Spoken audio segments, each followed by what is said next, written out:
Praise the lord. మన రక్షకుడు విమోచకుడు యేసుక్రీస్తు వారి శక్తి కలిగిన నామమున ఈ రోజున దేవుని వాక్య ధ్యానములకు ప్రతి ఒక్కరికి మన రక్షకుని పేరిట ప్రైజ్ ద లార్డ్.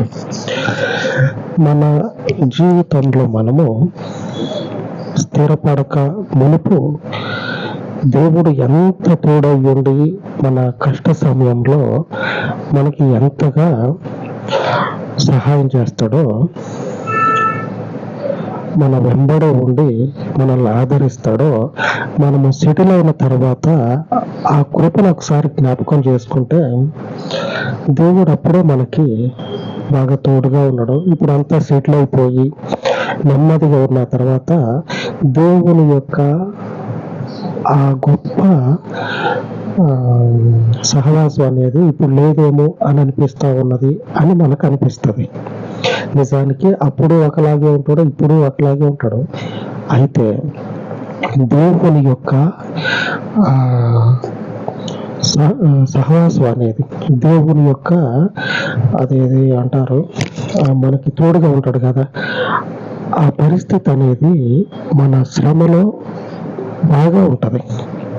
దేవుడు మనకు తోడై ఉండి మనము ఎటు పోవాలి, ఎక్కడ ఉండాలి, మన కలవరానికి ఉన్నటువంటి కారణం ఏంది అనేటువంటి విషయాలలో ఆయన మనకి తోడుగా ఉండి ఎంతో గొప్ప సహకారం ఇస్తాడు, ఎంతో గొప్పగా. ఒకసారి వెనుకటి దినాలను మనం జ్ఞాపకం చేసుకున్నట్లయితే, వెనుకటి రోజులు ఉంటాయి కదా, అవి మనం జ్ఞాపకం చేసుకుంటే మనకి ఈ విషయం బాగా అర్థమవుతుంది. ఒక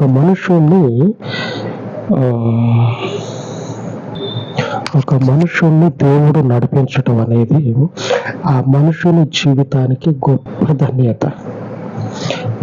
ధన్యత. మరెవ్వరు కూడా అంతగా, నువ్వు ఎవరినైనా సరే, తల్లిదండ్రులు కావచ్చు, లేకపోతే ఇంట్లో ఉన్నటువంటి భర్త, భార్య, పిల్లలు, మరెవరైనా కావచ్చు, పిల్లలు విడిచిపెట్టండి, పిల్లలు ఎప్పుడు మనతో తోడుగా ఉండరు. భార్య, భర్త కావచ్చు, ఎప్పటికీ మనకి దేవుడు మనకి ఎంత సహకారం ఇచ్చి మనల్ని ఎంతగా ఆదరిస్తాడో అంతటి ఆదరణ అనేది మరెక్కడ కూడా మనకి కనపడదు.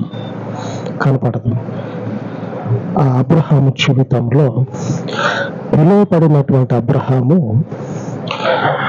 మనుషుల మధ్యలో అరణ్యంలో ఒంటరిగా ఉంటా ఉన్నాడు.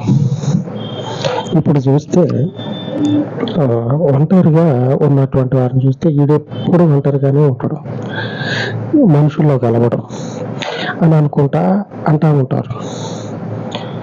ఉంటారు.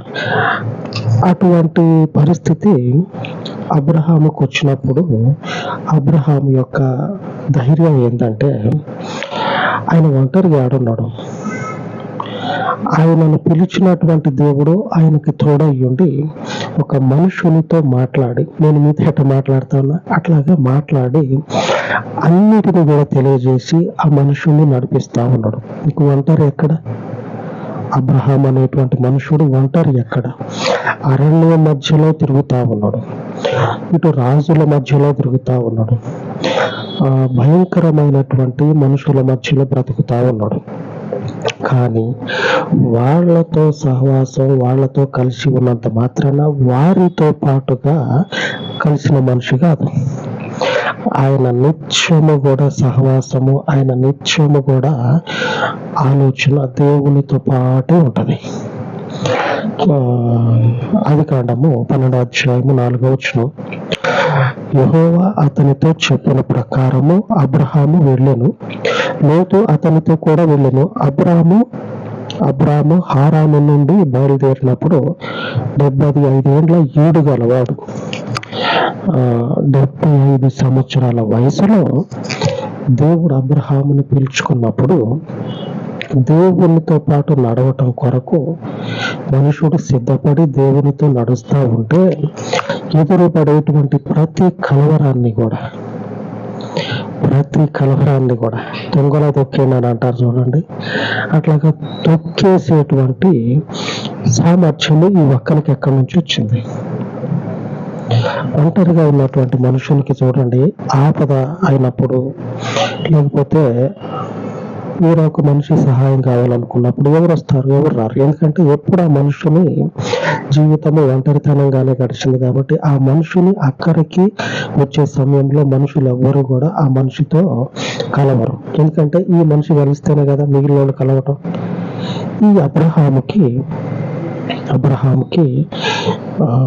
దేవుడిచ్చినటువంటి గొప్ప సాన్నిహిత్యం, ఆ సహకారం, ఆ మనుషుడు ఇతర మనుషుల యొక్క సహకారము కోరుకోకుండానే ఇతర మనుషులతో పాటు ఆయన నడుస్తూనే ఉన్నాడు. కానీ వారిలో కలిసిపోయిన మనిషి కాదు. ఆ దేశాల ప్రజల మధ్యలో ఉంటా ఉన్నాడు, కానీ వారిలో మునిగినటువంటి మనిషి కాదు. ఎప్పుడు కూడా ప్రజల మధ్యలోనే ఉంటా ఉన్నాం, కానీ ప్రజలతో కలిసేటువంటి వాళ్ళం కాదు. ఎందుకంటే మన సహవాసము, మన యొక్క ధన్యత మన క్రీస్తు. ఆయనలో మనం ఉన్నప్పుడు ఏం జరుగుతుందంటే, మీరు ఎక్కడ ఉండండి, ఒంటరి అనేటువంటి ఆలోచన తీసుకురానివాడు. మీరు చేయాల్సింది ఏంటంటే, అనుదినము కూడా ఒక మనుషులతో మనం మాట్లాడినట్లుగా మన ఆత్మలో, హృదయంలో ఆయనను గూర్చినటువంటి ధ్యానం ఉండాలి. ఎప్పుడు కూడా ఆయనను గూర్చినటువంటి విషయమే హృదయంలో మెదులుతా ఉండాలి. ఒకప్పుడు మనుషులతో కలిస్తే మనుషులు అక్కడికి వచ్చేటోళ్ళు. ఇప్పుడు ఆ పరిస్థితే లేదు. మనుషులు ఎంతకి అవసరానికి వాడుకోవాలి అంతగా వాడుకొని తీసి పక్క పడేస్తా ఉన్నారు. అవసరానికి మనిషి ఇప్పుడు ఒకప్పుడు ఉండేది. ఎట్లుండేదంటే, నలుగురితో కలిస్తే మనకు ఆపద అయినప్పుడు, మనకు అక్కడికి వచ్చినప్పుడు మనకి వాళ్ళు సహాయంగా వస్తారు. మొదట మనమే వాళ్ళలో కలిగినప్పుడు మనకి ఎవరు వస్తారు ఆపదలో అని చెప్తారు. ఇప్పుడు ఆ పరిస్థితి లేదు. ఎందుకంటే పరిస్థితులు తలకిందులైపోయాయి, మనుషులు మారిపోయారు. కాబట్టి అబ్రహాము నడిచినటువంటి దేవునితో మనము నడిచినమా, ఆయన మనకు తోడై ఉంటాడు. అరణ్యంలో మీరున్నా సరే, అనేకులైనటువంటి మనుషుల మధ్యలో మీరున్నా సరే, మీ సహవాసము దేవునితోటే ఉండాలి. ఉంటారా? ఉంటేనే ప్రస్తుత కాలము మీకు సహాయం చేస్తుంది. మనుషులతో కాదు. నేను చెప్పను మనుషులతో మీరు ఉండండి అని నేను ఎప్పుడూ చెప్పను. మన సహవాసము దేవునితో ఉండాలి. దేవుడు ఏం చేస్తాడంటే కాలాన్ని మనకి సహకరించేటట్లు చేస్తాడు. ఒకసారి ఆలోచన చేస్తే మన అనుకునేటువంటి వారు మనకి అక్కడికి రారు. దేవుని చేత పిలువబడినటువంటి అబ్రహాము దేవుని యొక్క సహవాసంలో ఉన్నన్ని రోజులు తెలియనటువంటి జనాంగము, తెలియనటువంటి ప్రజలు అబ్రహాముకి సహకరిస్తా ఉన్నారు. సహకరించినటువంటి వారి జీవితాలకి దేవుడు ముగింపు ఇస్తా ఉన్నాడు. దేవుడు మాత్రమే నువ్వు అరణ్యంలో ఉండు, ప్రజల మధ్యలో ఉండు, మరి ఎక్కడైనా ఉండు, మనకి తోడై ఉండేటువంటి వాడు క్రీస్తు మాత్రమే మనకి ఆలోచన చెప్పి మనల్ని నడిపించేటువంటి దేవుడు. కాబట్టి భయపడవద్దు. ఏ పరిస్థితిలో మనం నిలబడినా ఆయన మనకేం చేస్తాడంటే మనుషుని ద్వారా సహాయం చేస్తాడు. ఒక మనుషుని మెడను వంచి మనకి సహాయం చేయించే దేవుడు మన దేవుడు. ఆ దేవునితో మనం నడుస్తా ఉన్నాం. మరొక వచనం చూసినట్లయితే ద్వితీయోపదేశకాండము 1వ అధ్యాయము 31వ వచనంలో మోషే చెప్తా ఉన్నాడు దేవుని ప్రజలతోటి, మీరు ఐగుప్తులో ఉన్నారు కదా, అలాగనే ఐగుప్తు నుంచి అరణ్యంలో పడి వస్తా ఉన్నారు కదా. అటు ఐగుప్తు కావచ్చు, మీరు ప్రయాణించి వచ్చినటువంటి అరణ్యం కావచ్చు, మీకు సహకరించినటువంటి వాడు ఎవడూ లేడు. నిజమే. దేవుని ప్రజలకి ఐగుప్తులో సహకరించినటువంటి వారు లేరు, అరణ్యంలో అసలే లేరు. వారు ఏ దేశంలోనికి ప్రవేశిస్తూ ఉన్నారో ఆ దేశ ప్రజలు మొదటే కత్తులు కటార్లు పట్టుకొని పొలిమారులో కూర్చున్నారు. వాళ్ళు వస్తున్నారని తెలిస్తే కత్తులు కటార్లు పట్టుకొని ఆ ఊరి చివర కూర్చున్నారు. ఏ రైళ్ళు ఇంకా రావట్లేదు ఏందా అని. ఐగుప్తులు అయితే మొదటే సహకరించలే వాళ్ళకి. ఈ అరణ్యంలో అయితే ఇక కత్తులు తీసుకొని నిలబడ్డారు ఎదురుగా. అయినా కానీ వీళ్ళ యొక్క ఆయువు అనేది తగ్గల, వీళ్ళ యొక్క జీవితం అనేది ఉండి లేనట్టుగా లేదు. పచ్చగా కళకళలాడుతూ ఉన్నారు. వాళ్ళ ఆయుష్ అంతకంతకు దేవుని కృపలో పెరుగుతూ ఉన్నది. అంటే దేవుడు వారికి శాపం పెట్టింది పక్కకు పెడితే, దేవుని కృపల వారు శత్రువుల చేత సంహరించబడకుండా వారి ఆయుష్ అంతకంతకు పెరుగుతూనే ఉంది. చూడండి,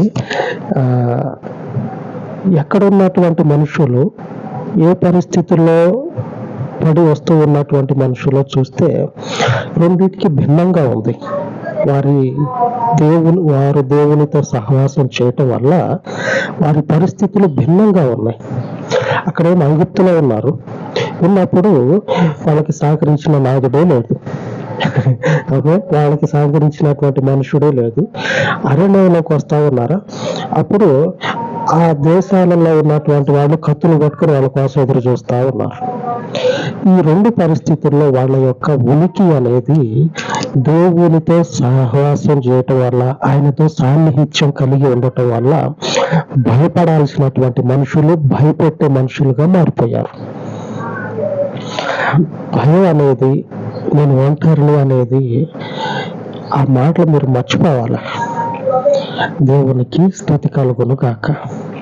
ఆయన మనతో పాటే ఉండే దేవుడు. ఆయనకు 2 చేతులు కాదు, ఇంకా కొన్ని వేల చేతులు దేవునికి పైకెత్తి స్తుతి చెల్లించాలి. ఆమేన్. దేవునికి స్తోత్రం చెల్లించండి పైకెత్తి. ఆమేన్. దేవునికి స్తోత్రం. ఆయన మాత్రమే పక్కనే ఉంటాడు, ఆలోచన చెప్తాడు, నడిపిస్తాడు. 1వ అధ్యాయం 31వ వచనం, ఐగుప్తులోను అరణ్యములోను మీ కొరకు చేసినట్టు మీ పక్షముగా యుద్ధము చేయును. మీరు ఈ చోటుకి చేరు వరకు మీరు వచ్చిన మార్గమంతటిలోను మనుష్యుడు తన కుమారుని ఎత్తుకొనినట్లు మీ దేవుడైన యెహోవా మిమ్మల్ని ఎత్తుకొని వచ్చిన సంగతి మీరు ఎరుగుదురని మీతో చెప్పుతుని. నేను మీకు మొదటే ఏమని చెప్పా, దేవునితో సహవాసం చేసినట్లయితే ఒక మనిషి తన కుమారుణ్ణి ఎత్తుకొని ఎలాగైతే నొప్పి తగలకుండా తీసుకొని గమ్యస్థానానికి పోతాడో, అట్లాగనే మీ దేవుడు మిమ్మల్ని ఎత్తుకొని వచ్చాడు. మనుషుని ప్రేమ దేవుడు చూపిస్తా ఉన్నాడు. ఆమేన్.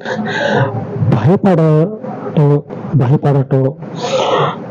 లేకపోతే పరిస్థితుల్లో నాకు ఎవరు సహకరిస్తారని చెప్పి నన్ను కూలిపోవటం, ఆ విషయాలు మర్చిపోవాలి. ఆ ఆలోచన అనేది మన యొక్క హృదయంలో నుంచి చెరిగిపోవాలి. ఎన్నడూ కూడా రానియద్దు. ఏమంటారు? రానియనే వద్దు. ఆయన నిత్యము నిలబడే దేవుడు. మనం ఉంటాం, కానీ ఆయన ఉంటాడు. ఆయన మాట మీద ఆయన నిలబడి ఉండే దేవుడు మనల్ని నిలబెడతాడు. వీళ్ళు నిలబడకుండా నశించాల్సిన మనుషులు. అటు ఐగుప్తు చూసుకున్నా, ఇటు అరణ్యంలో సరే, అటు ఐగుప్తులో అయినా సరే, ఇటు అరణ్యంలో అయినా సరే, వీళ్ళ యొక్క జీవం అనేది ప్రశ్నార్థకం అయిపోయేటువంటి పరిస్థితుల్లో వాళ్ళ జీవముతోటి వాళ్ళ శత్రువుల్ని నాశనం చేసినట్లు కనపడతా ఉంది. దేవుడు వాగ్దానం చేసి దేవుని వాక్యము సెలవిస్తా ఉంది. గుర్తుపెట్టుకోండి, వారు భయపడకుండా ఆయన వారిని సురక్షితంగా నడిపించును. కీర్తన గ్రంథము 78వ అధ్యాయము 53వ వచనం సెలవిస్తా ఉంది.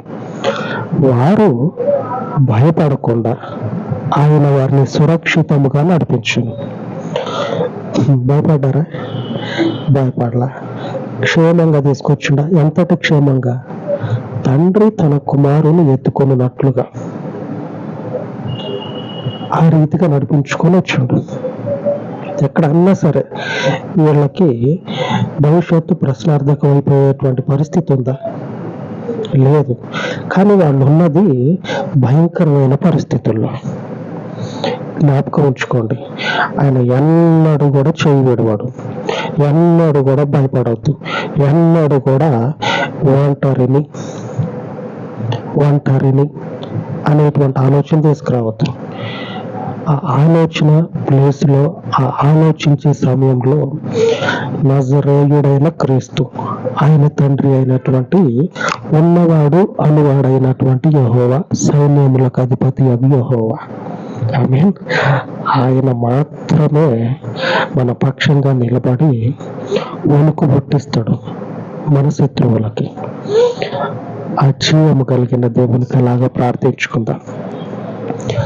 మహోన్నతుడు అయిన తండ్రి, ఈ ఉదయకాలమందు ఈ పాదముల చెంత చేరి ప్రార్థిస్తూ ఉండగా, నిరంతరము నిలిచే దేవుడవు, మా భవిష్యత్తుని మీ కృప చేత అభిషేకించగలిగినటువంటి సమర్థుడా, మీ కృపకు మరొకసారి మనవి చేసుకొని చూడగా, చెప్పబడిన వాక్యమును నీరు కట్టి ఫలింపచేసి, ఒంటరి అయినటువంటి వారిని, భయపడుచున్నటువంటి వారిని, ఐగుప్తులో ఉన్న నీ ప్రజలకు ఏ రీతిగా నీవు తోడయ్యుండి భయపడేటువంటి స్థితిలో నుంచి భయపెట్టే స్థితిలోనికి నీ ప్రజలను నీవు తోడయ్యుండి ఎలాగ నడిపించి ఉన్నావో, అంతటి సహకారము, అంతటి కృపను ఇప్పుడు నీ పరిశుద్ధతను అనుసరించి ఉన్న నీ బిడ్డలకు అనుగ్రహించమని నీ కృప కలిగిన పాదముల యొద్ద ఈ మనవులు ప్రతిష్ఠించి యేసు నామమున ప్రార్థించి వేడుకొనుచున్నాను తండ్రి. ఆమేన్, ఆమేన్. మన పరిశుద్ధుడైన దేవుని కృప నిత్యము మనకు తోడయ్యుండును గాక. ఆమేన్, ఆమేన్.